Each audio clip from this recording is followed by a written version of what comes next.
повеќето од албанските политичари, нашто постарите таму се образувале.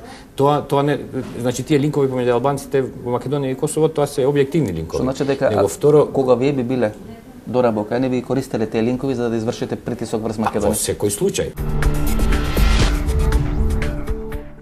Постојано постои информации и шпекулирање за одредени тајни и јавни состаноци помеѓу структури на грчкото разузнавање и одредени официјални воени и паравоени структури на тогашното албанско и косовско општество. Да не забарајме дека првата средба помеѓу тогашниот грчки премиер Мицотакис и тогашниот лидер на косовските албанци Ибрахим Ругова е организирано со помош на грчката тајна служба во Атина некаде 92-93 година.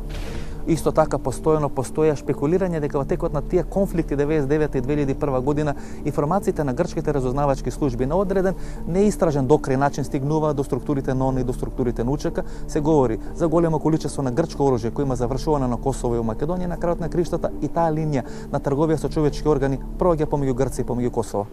Важи за највлијателен новинар на Косово, твојата емисија гледат стотици илјади луѓе, имаш многу истражувања, многу истражувачко новинарство, имаше многу шпекулации дека косовско-грчка врска секогаш постои околу тоа купување на оружје и за време на војната 99-та, а бога ми за македонската војна 2001 година, и постојат многу шпекулации околу таа косовско-грчка врска, околу таа трговија со човечки органи кој одеше преку Косово, преку Северна Албанија, а подосна преку Грција, се тоа префрлаше тама некаде на Блискиот Исток и во далечна Азија.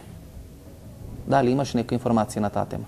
I think if you want to do organized crime, you can do it in all sorts of ways, whether it's through Greece, whether it's through Albania, whether it's through Montenegro. I think we've seen that there is a really international corrupt crime and that does not know any ethnic boundaries in the region that we live. But what I see is, yes, there are suspicions that is going on, and especially what should be taken seriously is the facts that came out, the claims that came out of Carla Del Ponce's book, that should be looked at seriously by rule of law institutions in Kosovo. Господин Марковски, Србите бе многу љути на грците. Иако нели постои таа приказна за вечно српско-грчко пријателство нели во последните 200 години, меѓутоа постојано ко сум разговарал неофицијално со тие српски политичари, велат грците нас постојано не предаваат.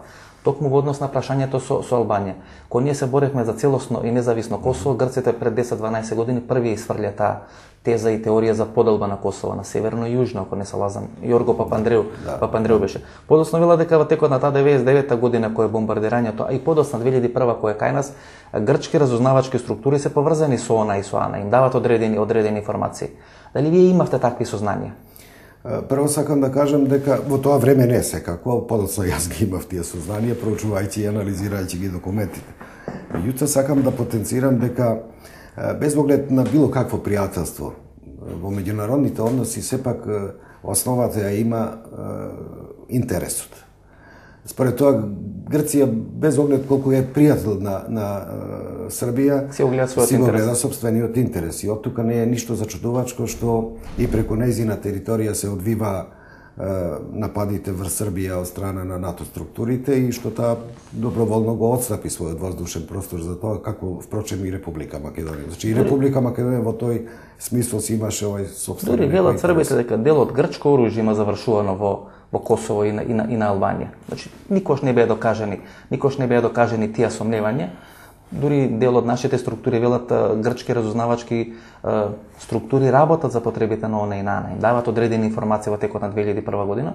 Никој не ги ни потврди, меѓутоа за волја на вистината не ги има демантирано тие информации. Јас не сум убеден и не сум сигурен дека тоа го правеле официјални државни структури на Република Грција, меѓутоа трговците на оружје си имаат своји интереси на територијата на Балканот, апсолутно има оружје од целиот свет.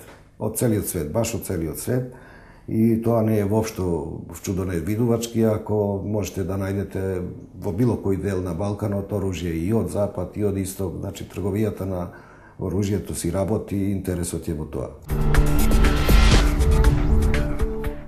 Пред една година, како тогашен опозиционер Али Ахмети изјави дека албанските политички структури, албанскиот политички фактор во Република Македонија нема да биде само фолклор во тој процес на преговори околу името помеѓу Македонија и Грција. Дали денесе време, после локалните избори, кога Али Ахмети можеби повторно ќе оковертира таквиот свој потез и таквото свое размислување? Господин Нандов, очекувате дека можеби преку Косово Грција ќе врши две влијања, едното врз албанските партии во Македонија и второто влијање во Србија, за Србија да го приспита својот став околу признавањето на Македонија под уставното име. Вук Драшковиќ даде како министар за надворешни работи една несмасна изјава пред 4 или пред 5 години, после рекоа дека е грешка која ослови Македонија како поранешна Југословенска република Македонија. Вук Јеремиќ пред 3 недели во Белград рече дека со Грција се разбират по сите стратешки прашања во регионот, што остави дилема и сомнеш да лепди дека можеби и србите ќе пристапат кон некое ревидирање на тоа признавање на Македонија, што например кај мене предизвикува морници кои би влегли во еден таков процес, тогаш веќе фронтот не е према една држава, туку фронтот е многу поширок, што велите. Така. Треба да сватиме и да го прифатиме тој факт дека стратегијски на Грција најмногу и одговара Македонија да остане како држава независна. Тоа е она теза која вие ја разговарате некаде 92-3 година во Давос, ако не се лажам, со тогашниот премиер Константин Мицотакис со присуство на Хенри Кисинџер. Значи, иако да бидем искрени, во грчката политика секогаш постоje неколку алтернативни сценарија за Република Македонија, но тој сценарио било поделба на таа западна и источна Македонија. Имаше и се обидоа да обноват Букурештанската конференција, повторно да се дали да се врши ревизија. Они сметат дека е ова ревизија на Букурештскиот договор, постоењето на Македонија. На Македонија како независна држава. Да. Имаше сили во Грција тоа што го направија, меѓутоа после тоа, кога тоа се уреди, се смени политиката. Грчката политичка елита, таа политичка класа во Грција постигна согласност овде да има држава. Нашата држава да биде постојано зад завесите на јавноста Грците ги одржаваат тие своји односи со косоварите. 92-3 година они го носат, тогаш Ибрахим Ругова на средба со грчките шефови на разузнавачките служби и со Константин Мицотакис. 99 година во времето на бомбардирањето грците повторно соработуваат со двете страни, со српската, овој со албанската. 2001 година вие бевте председател на Македонското собрание, имаше информација дека грчки информации доаѓаат до структурите на УЧК. Грција постојано ја држи отворена таа можност да игра на албанската карта во Македонија. Видите, ако генерализираме грчко-албанските односи во целина, има работи кои ги упатуваат на широка соработка и има работи кои што имаат резерви и ги делат. Тоа е друго прашање. Тоа е прашање, наследено непријатно прашање од историјата. Па дури во 6-тото комунике на УЧК, односно на ОНА, се спомнуваше можноста Чамерија да биде приклучена 2001 година кон Албанија или голема Албанија. Не само тоа, него идеите за поделба на Албанија меѓу Тито и Грција беа пред мировната конференција во Париз 46 година. Беа во јавноста пласирани пред конференцијата, меѓутоа не значи оти на конференцијата не можеше да стане збор за тоа ако не беше тогашниот југословенски став за енергично против. Тоа ставот на Моша Пејаде ја спасува таа можност за поделба на Албанија и повика на Албанија да учества. Имајќи го ставот на Сталин дека во еден ден, едно време, Југославија треба цела Албанија да ја го да ја земи за себе. Така, тоа да не ја дели. Такви се тие работи. Историјата не учи нас за многу што. Јас сега зборувам за сегашноста. Не за историјата, него она што нас сега не очекува. Вие ги познавате и Хашим Тачи, го познавате Али Ахмети, ги познавате и балканските прилики.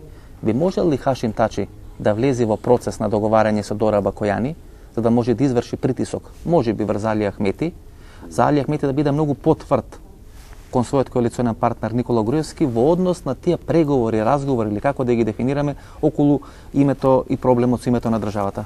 Видите, ово е на неки начин ви предимензионирате моќ кој има Хашим Тачи. Он не е ни газда ни овде код своја куќа.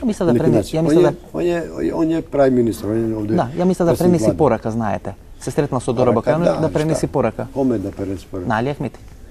Па Али Ахмети и он е неки полугазда и овој е полугазда. Мислим, кој порука? Бидејќи веднаш после таа средба со Дора Бакојани има средба тајна.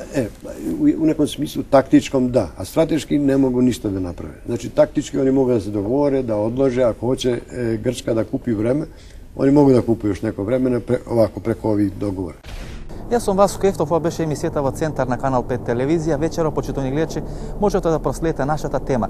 Дали грчката политика во овој момент врши силен притисок врз албанските политички партии во Република Македонија за промена на тој нивни став во однос на прашањето со името, односно тој спор помеѓу Македонија и Грција. Ние се гледаме идниот петок во истото ова време. Пријатно вечер, Македонија, каде и да си.